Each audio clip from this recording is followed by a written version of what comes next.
नाशिक मध्यवर्ती कारागृह परिसरातून एक धक्कादायक प्रकार समोर आला असून कारागृहातील काही वरिष्ठ अधिकारी एका संशयित आरोपींसोबत पार्टी करत असल्याचा व्हिडिओ सोशल मीडियावर व्हायरल झाला आहे. अधिकृत शासकीय निवासस्थानाच्या आवारात ही पार्टी रंगल्याचं दिसून येत असून या घटनेमुळे शहरात मोठी चर्चा सुरू झाली आहे.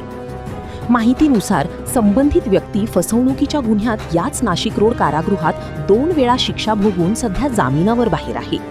अशा व्यक्तीसोबत कारागृह अधिकाऱ्यांची जवळीक समोर आल्याने अनेक प्रश्न उपस्थित केले जात आहेत.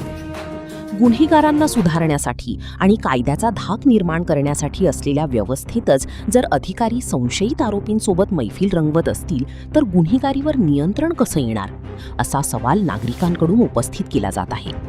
दरम्यान व्हायरल झालेल्या या व्हिडिओनंतर संबंधित अधिकाऱ्यांवर कारवाई होणार का, याकडे आता सर्वांचं लक्ष लागलं आहे.